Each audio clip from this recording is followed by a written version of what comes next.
NXP Advanced Materials is a global leader in boron, advanced materials, with a focus on restoring the U.S. defense industry to domestic production and also food security and some other issues as well. So with me is Paul Weibel, the CEO. So I'm looking forward to learning about boron. Yeah. Tell me about it. What's it used for? So boron is the fifth element on the periodic table. It's kind of can be viewed as a super element. It's has a great tensile strength. It's hard, heat resistance, energy density. And I think if Tony Stark would to be build a suit, it'd be made out of boron. Cool. And you're in like the desert area in Southern California. Yeah, so our project is based in California. We're about halfway in between Las Vegas and LA.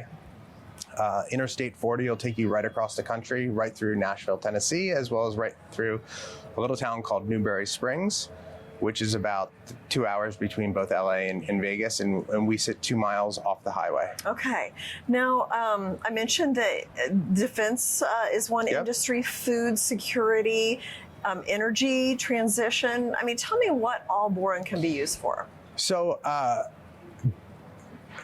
traditional applications range from cleaning supplies, borax in the grocery store. When I was going to college, I was using solid detergent. That was boron. And also to kind of glass and ceramics are kind of more your traditional applications. Your iPhone, the screen's made out of specialty glass. That's boron. It's a key ingredient in that. But it also goes and it's pervasive across many defense applications. The third hardest compound in the world is boron carbide. So think Kevlar and tank armor. Elemental boron is used for smokeless rockets. Boron's pervasive across semiconductors. And so, the defense industry, especially US defense, has their own kind of critical materials list on which boron sits, because they're very aware that ultimately boron and its kind of various derivatives are pervasive across defense applications. Interesting. And you mentioned clean energy as Correct. well. So, this was a bit more kind of in vogue during the Biden administration, but fiberglass is boric acid directly for goes solar into panels, I guess? Well, that would be solar PV glass. Okay. You do need boron goes into the solar PV glass. You cannot make the solar PV glass without the boron. And similarly, all wind turbine blades is fiberglass. And then as you go to other derivatives such as ferroboron or elemental boron, you've heard of kind of high strength permanent magnets that require rare earths. Well, you can't make them without the rare earths. You need the neodymium. But it's an NdFb. So that B is the boron permanent magnet. So boron and iron are a required component on those neodymium magnets. So while the rare earths are very much the star of the show, the boron is a great supporting actor. So boron is not technically a rare earth, I guess. No, it is not. Right. It is your fifth element, but it's critical because it brings those like super kind of chemical properties that really make that permanent magnet strong. Interesting. Of course, we're in a trade war. Yes. A lot of worry about China, their minerals. How will what you do impact? How will the tariffs impact it? Do you know yet? I mean, what do you think of this global? So for us, I mean, I definitely think more should be made in America. We want to stand our project up in California. All of our employees will be drawn from the California workforce.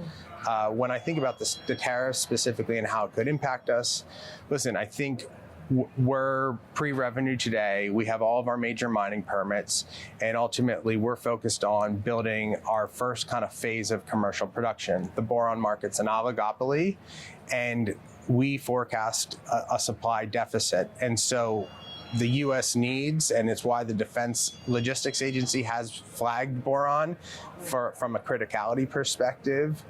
The U.S. needs more boron.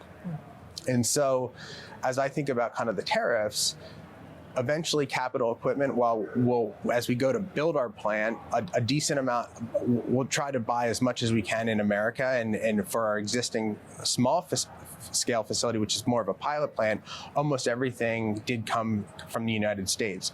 But we'll have to be thoughtful on kind of understanding where the tariffs are sitting at that point in time as we think about putting our deposit down on long lead item equipments. And yeah, I think there is definitely a concern, because we'll come online in 2028 at commercial scale.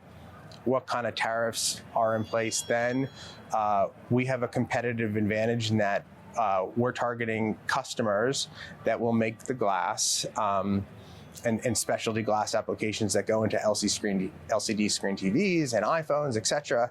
And a lot of that manufacturing occurs over in Asia. So, and we also, from a competitive advantage, we're on the West Coast, our cost to serve those clients is quite competitive as well. So that's something we're quite mindful of, but we have time still. Yeah. And I think, as we can see, it does kind of ebb and flow on a daily to weekly to minute basis. It feels very like a fluid situation. Yes. So, and you mentioned you've got the permits, and it's mined just like you would silver or gold or coal or anything? It's a little different from the mining's perspective, but I can hit on the permits first. So there's, to mine in this country, it's a challenge because you got to get through the permitting process. We're fortunate that in 1990, a plan of operations was submitted to both the state of California and the Federal Bureau of Land Management. That took 4 years in 1990, and that resulted in our record of decision, which was our kind of approval from the federal government to mine, as well as our mining reclamation plan from the state of California. So those two pieces of paper are incredibly important and give us our license to operate. We did need one more permit because a lot of mines are either underground or open pit. Our deposit, millions of years ago, was a lake that evaporated, and in it volcanic activity occurred, and there in turn lies where the boron came from. And so that deposit sits about 1,300 to 1,500 feet below the ground, so it's too deep to do an open pit. We'd have to spend a lot of cost and fuel on trucks to dig all that up. Also, putting a big hole in the ground is not necessarily appealing. So we'll mine that with solution. So we'll drill actually fairly small holes, about 6 inches, similar to kind of what they do in oil and gas, and we'll inject a very diluted solution underground, and that creates a chemical reaction with the mineralized zone and dissolves all the minerals in what we call pregnant leach solution. And then we'll bring that to surface and then crystallize. And so to get kind of that license to do that, we needed an underground injection control permit with the EPA out of San Francisco. Okay. So that permit was obtained in 2020, and we got our final approval in November 2023. Okay, interesting. I mean, how all that works together, the science behind it, really. Yes. Yeah. Okay, so what's next then? Yeah, so we're very close to, we're pretty much complete our first phase of commercial engineering. We're doing some validation, which is really, call it vendor testing. So at different points in the plant, there'll be filtering steps or decantering steps. And so we're going with all of different vendors, and we're actually testing real-time solution that we've mined out, and we're testing, hey, how does the decanters and the centrifuges and the filter presses work? We're taking close to finalized product, we're running them through different dryer technologies and kind of confirming that, like, the flow sheet we have on paper today is indeed the right flow sheet. Okay. And we're always looking at through the lens of economics. And I was previously the CFO before I came into the CEO role. So I'm looking and I'm saying, okay, how does this material balance change our financial model? What impact does that have on our project IRR, et cetera? And really always looking at that from a bottoms up lens, from an economic valuation perspective. And so we will come up and update our technical report here in June, the target.